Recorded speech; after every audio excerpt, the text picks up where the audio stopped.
Listo, muy buenas noches. El día de hoy, 15 de octubre, nos encontramos reunidos el grupo 3, el cual está conformado por mi persona, César Rondón, el compañero Humberto Hidalgo, Jorge Aldana, Eduard Pungo y la compañera Juliana Velasco, para resolver la actividad colaborativa en la cual tenemos como pregunta la siguiente. ¿Cuáles consideras que son los retos pedagógicos que enfrentan los docentes en la actualidad frente a la transformación digital? Para este primer segmento, entonces vamos a hablar dos personas, voy a hablar yo y va a hablar Jorge, respondiendo esa pregunta.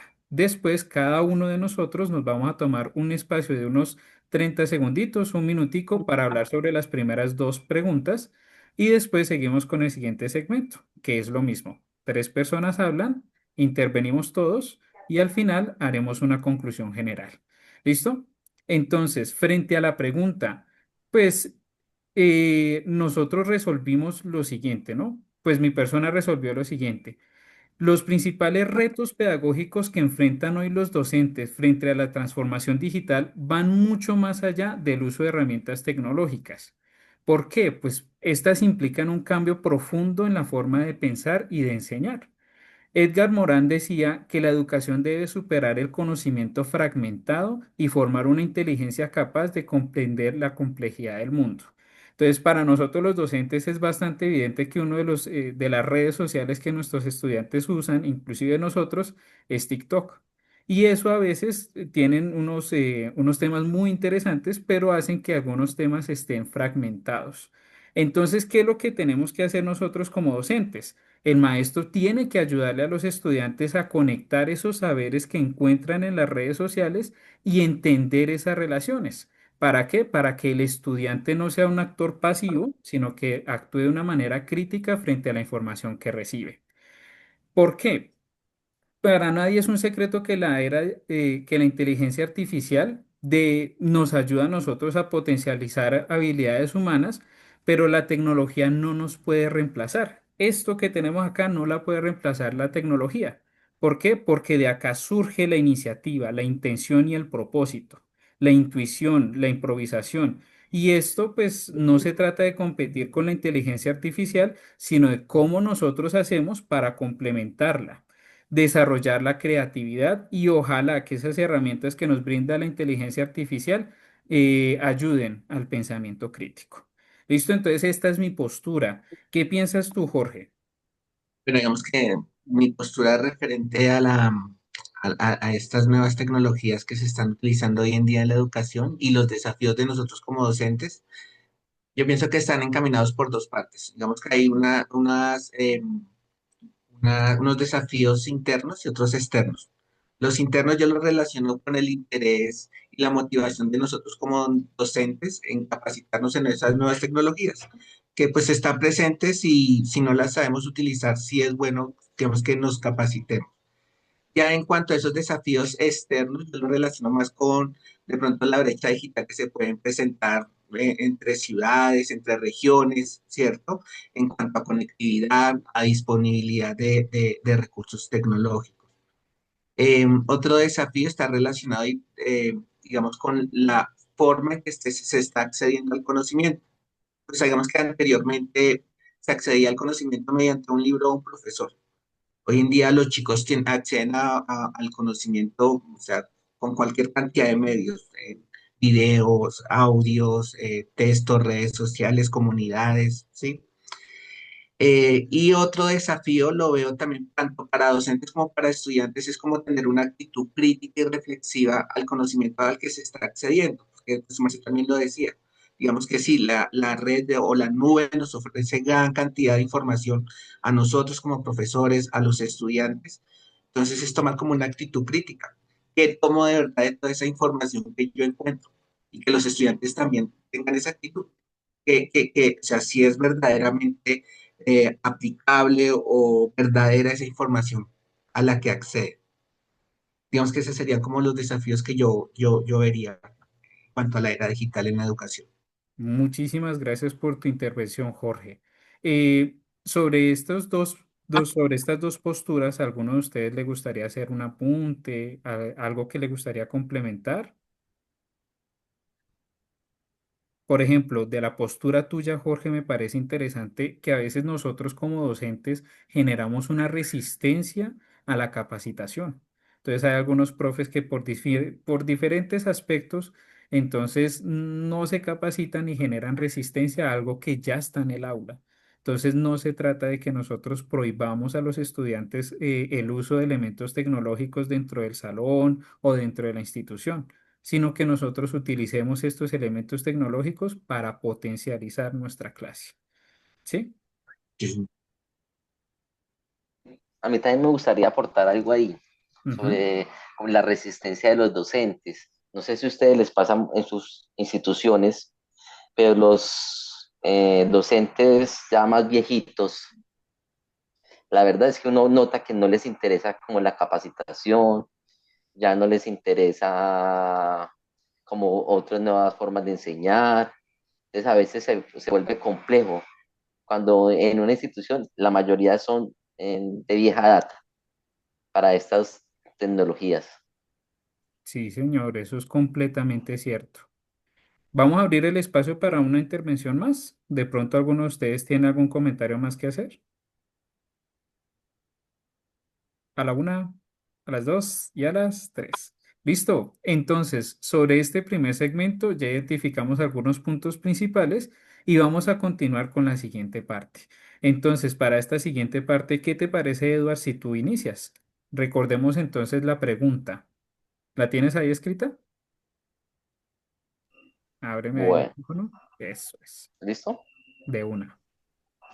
Bueno, para mí una de las brechas principales que tenemos es como mm, la, la brecha de las capacidades que tiene algunos países o hablemos de unas regiones o unas ciudades frente a otras.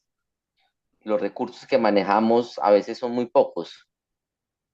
Y cuando hablamos de transformación digital, a mí me parece que los recursos deben ser muy importantes para poder que se vea, que no sea como esa brecha entre estudiantes. Eh, si lo digo por, no solo por el ejemplo que teníamos antes con el trabajo que vimos, que tienen los profesores del Quindío, no solamente eso, lo vemos con otros países que ya están mucho más avanzados que nosotros. Y para mí, otra de las dificultades también es la capacitación.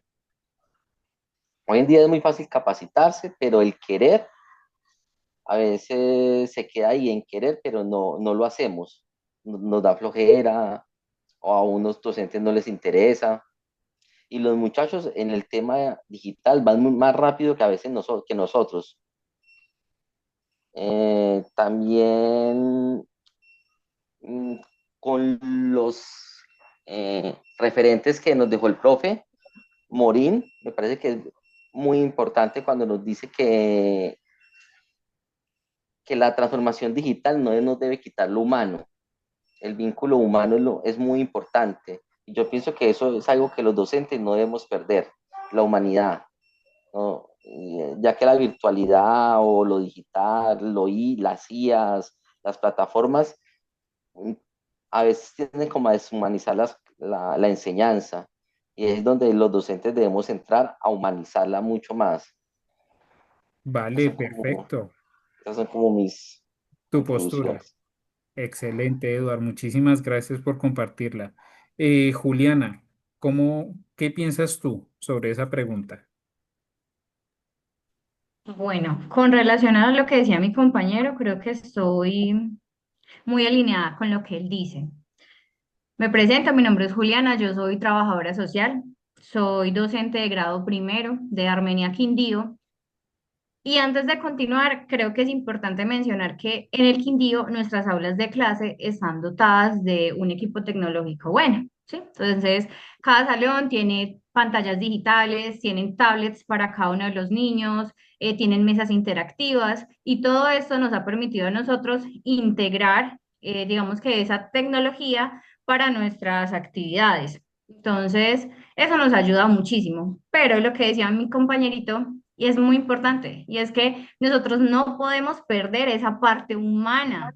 Y más, por ejemplo, en mi caso, que trabajo con niños de primera infancia, son niños que me llegan de 5, 6, 7 añitos, y donde es tan importante trabajar con ellos el reconocimiento de las emociones y poder interactuar con ellos desde una parte integral.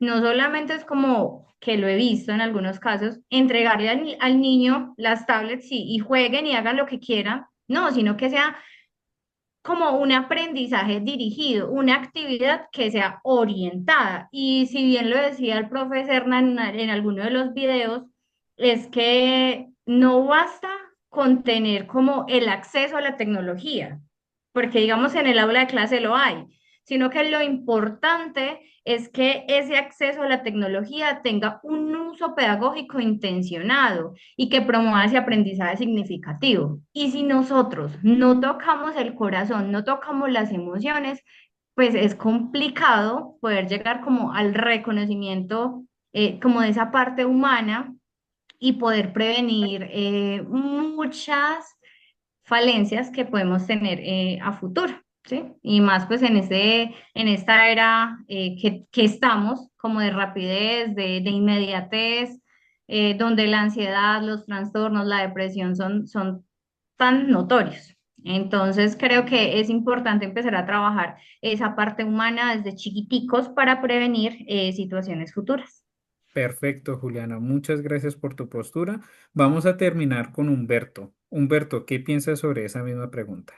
Bueno, compañeros, voy muy en la línea del compañero Jorge, del reto que, y voy en la línea del compañero Jorge y tomando el caso de Armenia, la dotación que tenemos, y cómo esto nos debe llevar a seguirnos formando para preparar los muchachos y orientarlos para que ellos puedan hacer un buen uso de la tecnología.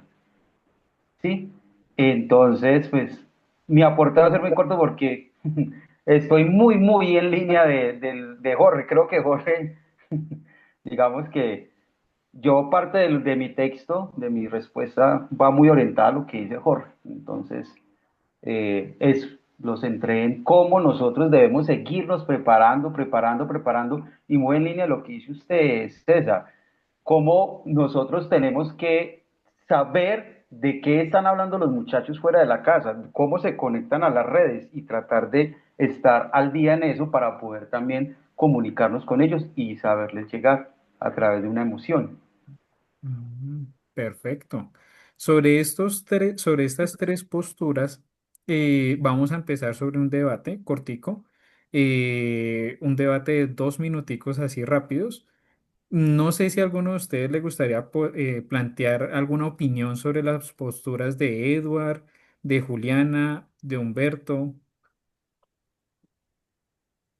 Por ejemplo, algo que me pareció central fue el hecho de que en cada uno de ustedes dijeron que teníamos que humanizar el conocimiento. Entonces, no es solamente entregar una pantalla al muchacho, sino que uno tiene que saber que ese conocimiento está cargado de emociones. Y el hecho de que hayan centrado, uno de nuestros compañeros haya centrado su comentario, su respuesta sobre su práctica pedagógica, sobre su contexto educativo, me parece fundamental. Y digamos que en ese pedacito sí estuve trastabilando yo. ¿Qué piensan ustedes? Yo, Jorge. profe, sí. Bueno, digamos que también al respecto de lo que nombraba la profesora Juliana y el profesor Eduard, lo mismo respecto a la humanización, pues digamos, yo diría que no nos deberíamos preocupar como docentes todavía por eso. Pues yo lo diría que me empezaría a preocupar en el momento en que el chico le creen un profesor virtual Upa. o el medio, el único medio de aprendizaje práctico sea una tablet. Digamos que ahí sí se deshumanizaría. Pero mientras nosotros estemos usando tecnologías, pues vamos a estar en contacto con los chicos, ¿sí? Desde una acción tan simple de, pues saliendo de la parte académica, preguntarle cómo estás, cómo te ha ido en tu casa, ¿cierto? Y después pasar a la parte académica o lo que es la labor del docente, pues se va a seguir, digamos que ese contacto humano se va a tener. ¿Qué me preocuparía ahí? Yo no sé, pues yo he visto noticias, que digamos en Estados Unidos ya se están proponiendo colegios donde se crean docentes de acuerdo a las necesidades que tienen los estudiantes. Yo diría que, digamos que ahí sí yo me entraría a preocupar. Sí se va a deshumanizar, digamos, esa labor pedagógica. Por el momento no, independientemente que uno utilice una tecnología, porque siempre va a estar ese contacto. Y una palabra es tan simple como ¿cómo estás? Eso no lo va a hacer tal vez una inteligencia artificial. Perfecta esa intervención, Jorge. Tenemos espacio para dos comentarios más de 30 segunditos cortos. De pronto, si alguien desea hablar. ¿Y cómo ven a Colombia en esa parte de la transformación digital? Vamos lento, despacio, es lo que hay, las políticas, ¿qué piensan? Porque, digamos, yo, la verdad es Ujú. que no veo una política clara en estos momentos sobre esa parte, pues, hacia el Valle o en Colombia en general. Entre comillas, quitando el Quindío que se nos adelantó, yo creo que es el departamento más adelantado, no sé si de pronto alguno Pero, está así, pero que, ¿cómo ven a Colombia? pero teniendo en cuenta lo que dice el compañero Edward, a pesar de que el Quindío, digamos, tiene está un escalón arriba, hay preocupación en los directivos de cómo se ha implementado todo, se ha hecho una inversión que me contaba alguien que es de casi 30.000 millones de pesos y que no despegamos. Se supone que tenemos más herramientas para hacer que el muchacho prospere en el conocimiento, tenemos más formas de llegar a él, más formas de interactuar, pero en las mediciones nacionales no estamos avanzando. Y esa es la preocupación. Esa es una de las preocupaciones que hay en estos momentos en el municipio y en el departamento sobre esto. Bueno, perfecta esa Entonces, intervención. iría muy en el tema que en el hilo que estamos llevando y es la capacitación. Ya tenemos la herramienta, entonces, ¿qué está pasando en muchos compañeros que no estamos sacándole el provecho, el máximo provecho que nos pueda dar estas herramientas? Perfecto. Uy, es un tema que está álgido, ¿no? Es un tema bastante central. Eh, en este momento llevamos 13 minuticos de grabación. ¿Qué les parece si redondeamos un poquito la intervención que cada uno de ustedes ha hecho, identificando cuáles fueron las conclusiones que identificamos de este debate? ¿Por qué? Porque si nosotros observamos y escuchamos las diferentes intervenciones, es evidente que todos coincidimos en que la transformación digital va mucho más allá de solamente las herramientas tecnológicas, como planteaba ahorita Edward. ¿Por qué? Porque es un cambio profundo en la forma de enseñar y de aprender en la educación. Por ejemplo, Jorge decía que hay una mirada muy estructurada al clasificar los desafíos tanto internos como externos. Y es valioso el enfoque que él plantea porque reconoce que el cambio comienza por el docente. Es el profesor el que motiva, dispone y aprende, pero también depende de las condiciones del entorno, como acaban de señalar cada uno de ustedes. Entonces, es ese entorno el que se dirige a qué, a cerrar esa brecha digital, esa desigualdad y el acceso a la tecnología. Por otro lado, Eduard nos dice que hay una perspectiva ética y humanista. ¿Por qué? Porque él pone el acento en la equidad educativa y no perder el sentido humano de la enseñanza. Entonces, la reflexión que generó Eduard subraya que ninguna tecnología puede reemplazar el vínculo entre el maestro y el estudiante, como lo acabo de señalar en su último comentario, y que el verdadero valor de lo digital está en fortalecer una educación mucho más justa e inclusiva. Por otro lado, Juliana nos decía que un aspecto esencial que muchas veces pasa por desapercibido es esa dimensión emocional. Entonces ella nos dice que el reto pedagógico no es solamente integrar la tecnología, sino hacerlo de manera que preserve el bienestar, la empatía y hay algo muy importante que me pareció, la gestión emocional de los niños, especialmente en esa etapa que ella nos dijo ahorita, que es esa primera etapa de grado primerito.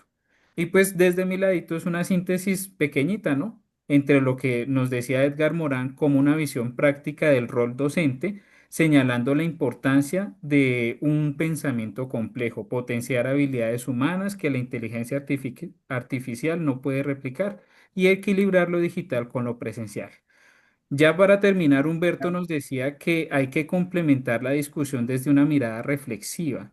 Entonces, plantear esto que no es solamente un reto tecnológico, sino que es un reto más pedagógico y que el verdadero desafío está en repensar nuestra labor como educadores. El énfasis de Humberto fue que la evaluación debe ser formativa en una ética digital que abre la puerta a una discusión necesaria sobre cómo usar las herramientas digitales para desarrollar el pensamiento crítico y no solamente competencias técnicas. Ya como conclusión general de esta intervención que hemos tenido acá los cinco, determinamos que hay una visión muy completa, compañeros. ¿Por qué? Porque coincidimos todos en que la tecnología es un medio, pero no es un fin. El docente sigue siendo el centro de la experiencia educativa y que la verdadera transformación digital exige, sobre todo, humanidad, reflexión y propósito. Eso sí, tuvimos algunas diferencias, pero estas diferencias enriquecen más el diálogo entre todos, ¿no? Unos enfatizan la equidad, otros la emoción, otros la metodología, y en todos subyace la misma convicción. El futuro de la educación no depende de los dispositivos, sino de los maestros que los usan con inteligencia, sensibilidad y sobre todo un sentido ético. ¿Listo? Digamos que con esta conclusión general hemos terminado acá nuestro debate. No sé si alguno de ustedes desea intervenir algo más. Bueno, Así yo es. quiero hacer una pequeña intervención con Ok. relación a lo que ustedes decían. Ujú. La capacitación docente es muy importante, Ok. bastante, pero no es lo único. Como lo decían ustedes ahorita, es algo más de vocación, de ganas, de querer capacitarse y de querer cambiar. Y eso es un compromiso y es algo pasional, es algo de amor que nosotros hacemos frente a la educación para poder transformar. Entonces, también toca esa parte vocacional del docente. Perfecto. Es algo también emocional, ¿no? Que nos compromete en en nuestra labor docente. ¿Alguno de ustedes desea hacer otra acotación más? Muy valioso el aporte de Juliana. Es de vocación, no es de asistir a una situación de la secretaría donde hay unos profes que sí tienen mucha experticia y nos explican y al otro día, no, pues no tomé en cuenta todo ese conocimiento que los profesores, los compañeros orientaron en las capacitaciones, como el caso del día del sin carro, que estuvimos todo allá. Si uno toma apuntes y, mejor dicho, esa gente dio información súper importante, entonces es también de usted dar un poquito la milla extra. En el ratico libre voy a empezar a organizar.